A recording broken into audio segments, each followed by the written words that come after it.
పరామర్శకు వెళితే చెవిరెడ్డిపై POCSO case పెట్టారట. బాధిత బాలిక కుటుంబానికి అండగా నిలవడం నేరం. మాజీ ఎమ్మెల్యేపై కూటమి సర్కారు కక్ష సాధింపు. బాలిక తండ్రిపై పోలీసుల తీవ్ర ఒత్తిళ్లు. 20 రోజుల తర్వాత ఫిర్యాదు. ఏకంగా ఎస్సీ ఎస్టీ అట్రాసిటీ సహా 11 సెక్షన్లతో కేసు నమోదు. అరెస్టుకైనా పోరాటానికైనా సిద్ధమే. వైఎస్ఆర్సీపీ రాష్ట్ర ప్రధాన కార్యదర్శి చెవిరెడ్డి భాస్కర్ రెడ్డి. దేవుడు న్యాయం మావైపే. పరామర్శిస్తే ఫోక్సో ఎస్సీ ఎస్టీ అట్రాసిటీ సహా 11 సెక్షన్తో కేసులేంటి. తన కుమార్తెపై దారుణం జరిగిందని తండ్రి చెబితే వెళ్ళి పరామర్శించా. మెరుగైన వైద్యం అందేలా సహకరించా. ఆ బిడ్డ గురించి ఎక్కడ మాట్లాడలేదు. ఇది ఎంత అన్యాయం అంటే, చెవిరెడ్డి భాస్కర్ రెడ్డి తిరుపతిలో ఒక బాలిక పైన అత్యాచారం జరిగిందని వాళ్ళ తండ్రి ఆవేదన వ్యక్తం చేస్తుంటే వాళ్ళని పరామర్శించడానికి వెళ్ళిండట. ఏం చేయాలా? నిజంగా ఆడ జరిగి ఉంటే, అఘాయిత్యం జరిగి ఉంటే అఘాయిత్యం చేసిన వాళ్ళ మీద ఫోక్సో యాక్టో ఇంకొకటి చట్ట ప్రకారం కేసులు పెట్టాలి. అది వదిలిపెట్టారు. అంటే మనోధైర్యం వేయడానికి పరామర్శించడానికి పోయిన నాయకుడి పైన కేసు పెట్టారు. POCSO act, atrocity act. ఎందుకు?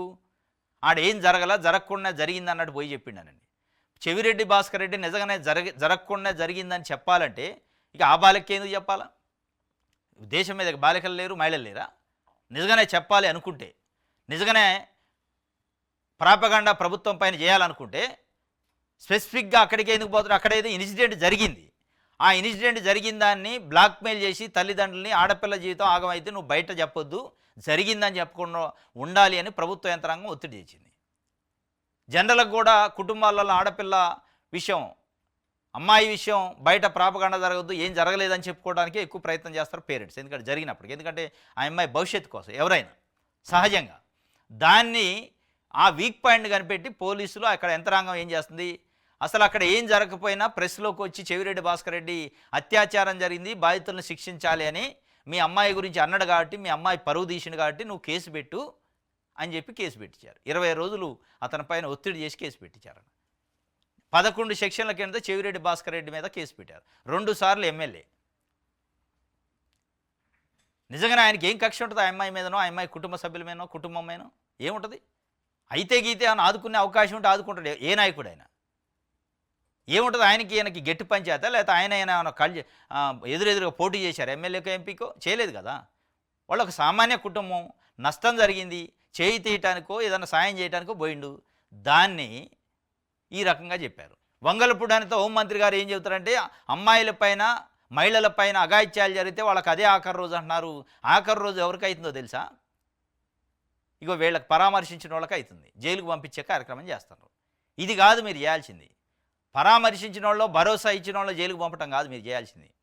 మీరు చేయాల్సింది అఘాయిత్యాలు చేసిన వాళ్ళని నిజంగానే ఇట్లాంటి 11 సెక్షన్లు కేసులు పెట్టి లోపటేస్తే ఈ అఘాయిత్యాలు ఆగుతాయి. కానీ వాళ్ళని వదిలేస్తున్నారు, పరామర్శించిన వాళ్ళపైన కేసులు పెడుతున్నారు.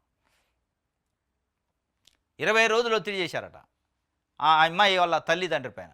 మీరు కేసు పెడతారా లేదంటే మీ పైన ఉల్టా కేసులు పెట్టేమా? వాళ్ళు భయభ్రాంతులకు గురవుతారు సామాన్యులు. వాళ్ళ తప్పులేదు పాపం. పోలీసులు, ఎస్పీ స్థాయి ఆఫీసర్లు కూడా ఒత్తిడి చేస్తే ఏం చేస్తారు? ఇక అనివార్యమైన పరిస్థితుల్లో వాళ్ళు కేసు పెట్టారు. తండ్రి వేదన చూసి స్పందించడమే పాపమా అని చెప్పి, అందులో ఇంకోటి, నేను మీడియాలో కూడా ఎక్కడ మాట్లాడలేదు ఆ అమ్మాయి గురించి బ్యాడ్గానో లేకపోతే ఇట్లా అట్లానో, అయినప్పటికీ కేసు పెట్టారు. అంటే ఇది ఇంటెన్షనల్ అంటారు. అరెస్ట్ అయినా పోరాటం అయినా సిద్ధం. నేను ముందస్తు బెయిల్కి కూడా అప్లై చేయను, నేను కోర్టుకు పోను, యాంటిసిపేటరీ తెచ్చుకోను, ఇంకోటి తెచ్చుకోను. మీరు ఏ రకంగా ప్రూవ్ చేస్తారో, నేను వివాదాస్పద వ్యాఖ్యలు చేసినాయని ఆ అమ్మాయి పరువుకు సంబంధించి, ఆ అమ్మాయి అట్రాసిటీకి సంబంధించి నేను మాట్లాడిన మాటలను ఎట్లా ప్రూవ్ చేస్తారో ప్రూవ్ చేయండి. ఉన్న రికార్డు ఏందో బయట పెట్టినని ఆయన ఛాలెంజ్ చేసిండు ప్రభుత్వానికి. ఇప్పుడు చూడాలి మరి ఏం చేస్తారు.